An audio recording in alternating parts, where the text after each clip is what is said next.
ayna saacadda wixii laga bilowdo ahayn xisbi noqonna doonin oo saaxada laga saaray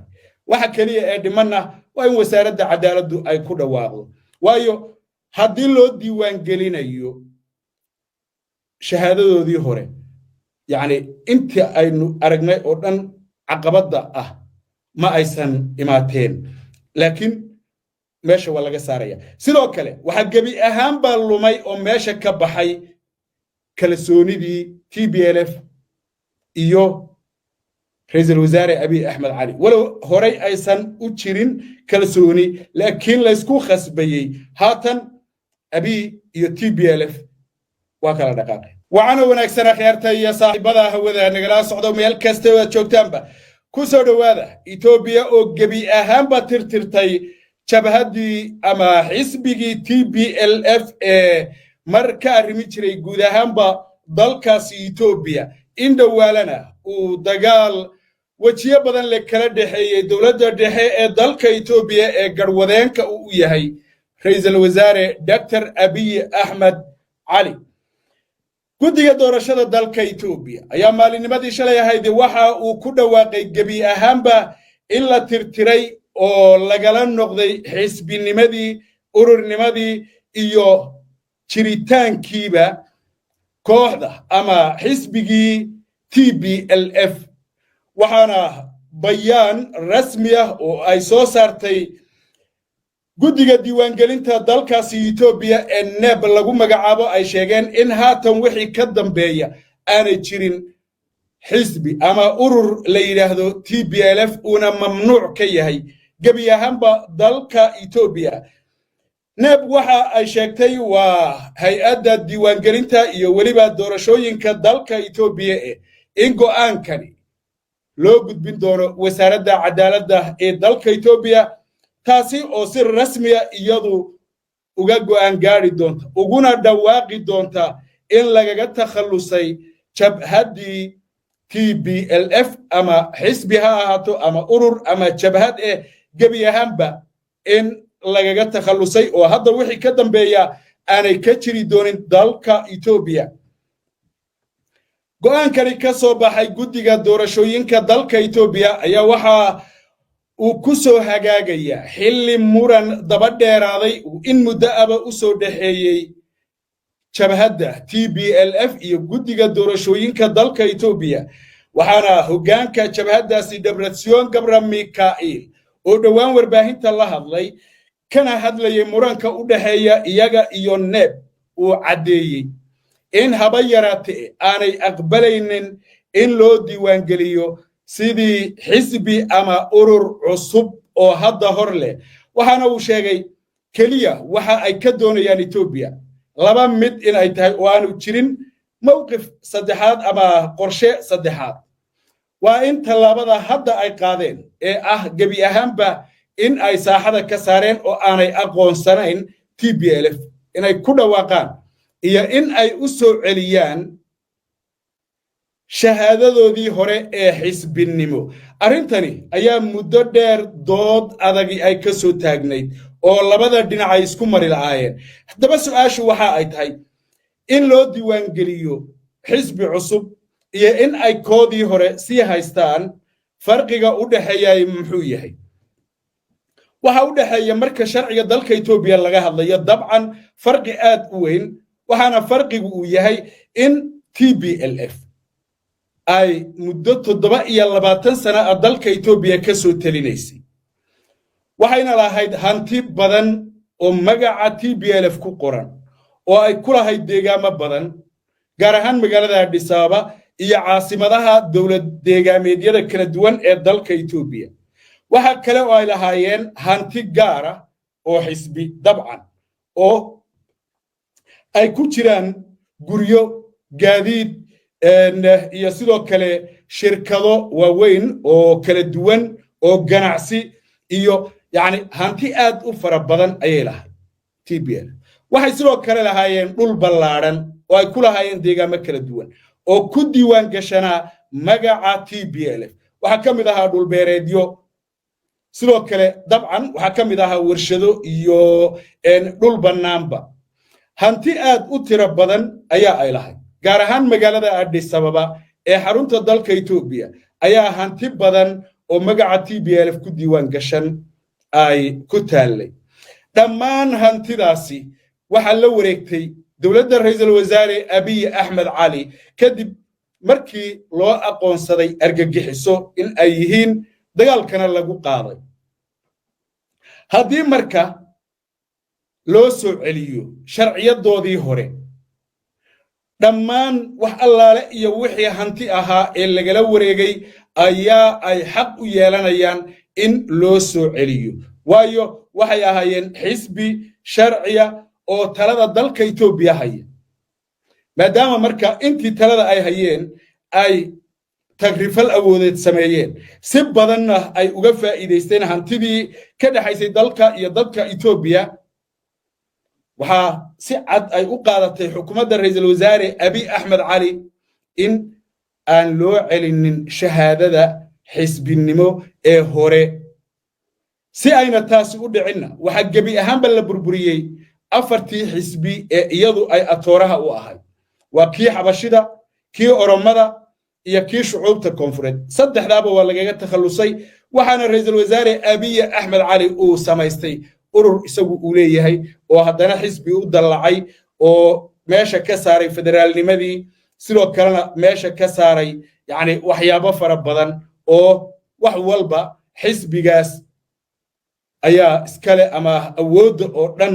gacmihiisa ay ku soo aroortay waxa la baabi'iyay dhammaanba xisbiyadii dibad joogga ahaa iyo kuwii EPRDF ta isku ahaa waxaana la sameeyay hal xisbi waa xisbiga kaliya ee maanta Itoobiya ka jira ee isagu hadduu rabo mucaarada hadduu rabana muxaafada TPLF marka ayada oo ka duulaysa yani aragtideeda siyaasadeed iyo la loolanka xisbigan ayay dalbatay shahaadadeedii hore in loo soo celiyo si ay hantideedii si sharciya ay mar kale ugula wareegto waa wixii ay boobtay iyo wixii ay dhacday iyo wixii ay xadayba ra'iisul wasaare Abiy Ahmed Alina taasi ayuu diidayaa haddii marka taa laga yimaado qodobka kale ee ah haddii loo diiwaan geliyo xisbi cusub maxaa dhacaya waxa dhacaya birimay ka bilaabayaan ma jirayso haba yaraatee wax xuquuq ah oo xilligan la diiwaan geliyay wax ka horeeyay ay lahaayeen saacadda la diiwaan geliyo ee lagu dhawaaqay in ay yihiin xisbi ayaa ay xuquuqdoodu ka bilaabanaysaa wixii hore oo dhanna waxay noqonayaan kaka waxayna la mid noqonaysaa kooxaha cusub ee la diiwaan gelinayo halka marka la iska diidan yahay ee laga dagaalamayo waa halkaasi TPLF iyo ra'iisul wasaare Abiy Ahmed Ali xukuumadda uu hogaamiyo waa tii heshiis ku dhex maray Pretoria waxyaabaha lagu lagdamayay ee mar walba la isku hayay waxa kow ka ah qodobkan ayuu ahaa in la soo celiyo shahaadadii hore iyo maya ee mid cusub qaata yani heshiiskii bay ka mid ahayd in ay TPLF noqoto xisbiga ay noqonayso dabcan ayagu waxay u qaateen koodii hore kooxda Abina waxay hoosta ka xariiqeen in hadda la diiwaan geliyo berima ka soo bilaabaan oo la yiraahdo idinka iyo barwaaqo isku mid baa tihiin barwaaqo marka taladii dalka Itoobiya haysa waxay la qaadanaysaa wax allaaliye waxay aragto kooxihii kale oo dhan hantidoodii bay la wareegtay ayada iskale يعني markii xisbi ahaan laga hadlayo waxna waa hanti dawladeed waxna waa hanti xisbi waxa la isku hayay marka waxay ahayd waa hantidii kooxda TPLF ay lahayd ee xisbi ahaan ay u lahayd okay haatan guddiga doorashooyinka dalka Itoobiya iyo dabcan diiwaan gelinta axsaabta siyaasadeed waxa ay ku dhawaaqeen in la tirtiray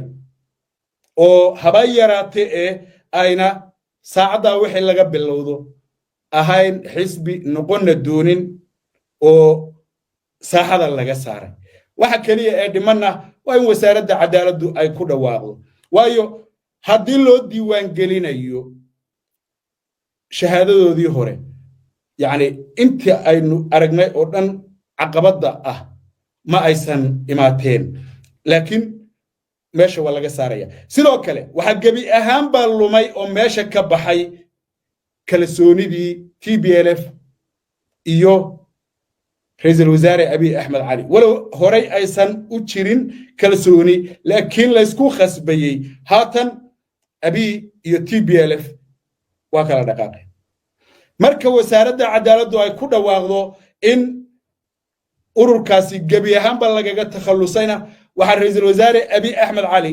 oo si toos ah ugu diiwaan gelinaya uguna daraya liiska argagixisada Itoobiya liiska argagixisada Itoobiya adoo iska socda lagu daraya yaani waa jacaylka qofka meesha jooga iyo nacaybkiisa taasaa ka sharciya isla marka waxa lagu hubsanaya liiska argagixisada isla markaana waxa bilaabanaya dagaal lagu hoobtay oo lagu gamaaray oo lagu gubtay ayaa bilaabanaya waa shakila aan weey waxa saa u leeyahay kooxda TPLF in dhawaale oo dhan waxa ay ku celcelinaysay oo ay soo jeedinaysay in looga baxo gobolada galbeedka iyo koonfurta deegaanka Tigreega oo yaa kala haysta mid waxa haysata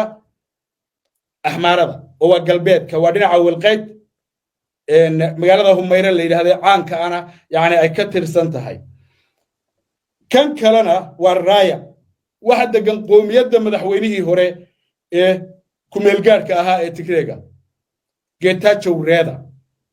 gobolkaasi waxa ka jira oo ka arrimaya maamulkii Getachew Reda asaga ayaana hadda haysta labada gobolba waxay yiraahdeen waa in gacantayada lagu soo celiyo sida waliba ugu dhaqsaha badan raayadu waa qoomiyad aan Tigreena ahayn axmaarana ahayn oo yaani labada qoloba waa ka tirsan yihiin saan filayo oo dhinacan wallo meesha la yiraahdo way degaan dhinacan deegaanka walladu waa deegaanka xabashida dhinacan Tigreegana way degaan oo waa kala qaybsan yihiin oo yaani labada dhinac way ku kala jiraan tii marka Tigreega waxa haysta ninka la yiraahdo Getachew Reda oo la soo cayriyay waana niman adag oo igu soo orod ma aha Tigreegi marka ciidan waxay diyaarsadeen yaani ciidaas oo dhaqaaqday yaani wixii Tigreeg joogay carrada waa la ciidameeyay ilaa dhowr boqol oo kun baa hore u jiray dhowr boqol oo kale ku dareen Eritrean kuna waa joogeen waxaan soo qaadan doonaa hadii Rabbi subhanahu wa ta'ala uu qadaro madaxweynihii hore ee Tigreega ee meel ku gaarka ahaa Getachew Reda waraysi uu bixiyay oo uu siiyay telefishinka dawladda dalka Itoobiya oo wax badan uu kaga hadlayo iyo warbixintan ayaa is yeelanaya marka warbixintan nuxurkeedu waxa uu yahay waa in jabhadii ama xisbigii ama kooxdii TPLF ay tirtirtay hay'adda doorashooyinka dalka Itoobiya oo ah midda diiwaan gelisa dhamaanba ururada iyo xisbiyada siyaasadeed noocay dooniba ha noqdaan oo saacadan laga bilaabo aysan haba yaraatay wax raja ah ka qabin inay noqdaan dib dambe Itoobiya xisbi haday wax isbedelaan waa goonideeda wasaaradda cadaaladda ayaa sugaysa marka